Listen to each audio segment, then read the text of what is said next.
এইবার কাকরাইল আমাদের দখলে, মাওলানা সাদকে ছাড়া এবার ইজতেমা করতে দেওয়া হবে না, এই কঠিন হুঁশিয়ারি দিয়েছেন তার অনুসারীরা, ঠিক কিনা বলেন?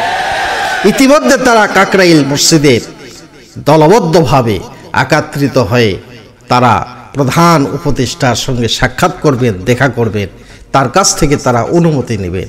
যদি প্রধান উপদেষ্টা অনুমতি না দেয় তাহলে তাদের হুঁশিয়ারি, বাংলাদেশে কোনো ইজতেমা করতে দেওয়া হবে না। আরে ভাই, এলে এত বাড়াবাড়ি কেন করেন? তাবলিগ জামাতটা কত ভালো ছিল, সেই তাবলিগের ভিতরে আবার দুটা দল হয়ে গেল। সাধারণ মানুষ তারা কোন দিকে যাবে? সাধারণ মানুষ তারা কি বুঝবে? এই দেশের নাস্তিক, মুরতাদ, কাফের, বেঈমান, মুশরিক যারা আছেন তারা তো এই সমস্ত আচরণগুলি দেখে হাসি ঠাট্টা করতে শুরু করবে যে মুসলমানের লেগে গেছে ঠেলাঠেলি, ঠিক কিনা বলেন? ভাইরা আমার, বন্ধুরা আমার, ইমানদারের বৈশিষ্ট্য কি? আল্লাহ রাব্বুল আলামিন কোরআনে কারিমে বলেন, ইন্নামাল মুমিনুনা আল্লাযীনা ইযা যুকিরাল্লাহু ওয়াজিলাত কুলুবুহুম ওয়া ইযা তুলিয়াত আলাইহিম আয়াতুহু যাদাতুহুম ঈমানাও ওয়া আলা রাব্বিহিম ইয়াতাওয়াক্কালুন।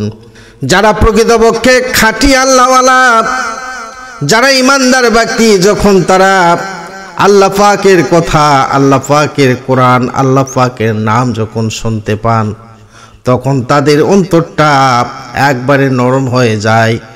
আর যখন আল্লাহ পাকের কোরআন তাদের সামনে তেলাওয়াত করা হয়, তাদের অন্তরটা একবারে ইমানে পরিপূর্ণ হয়ে যায়। জোরে কোন সুবহানাল্লাহ।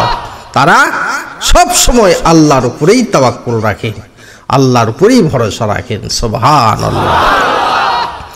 আল্লাহ রাব্বুল আলামিন বলেন, ইন্নামাল মুমিনুনা আল্লাযীনা আমানু বিল্লাহি ওয়া রাসূলিহি সুম্মা লাম ইয়ারতাবু ওয়া জাহাদু বিআমওয়ালিহিম ওয়া আনফুসিহিম ফি সাবিলিল্লাহি উলাইকা হুমুস সাদিকুন।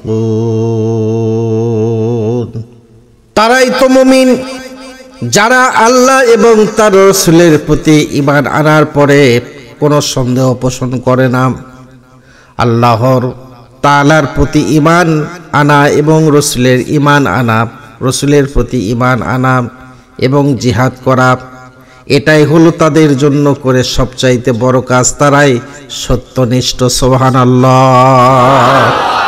অন্য মুমিনকে কষ্ট না দেওয়া, সে সম্পর্কে আল্লাহ আবার বলেন, ইন্নামাল মুমিনুনা ইখওয়াতান ফাআসলিহু বাইনা আখাওয়াইকুম।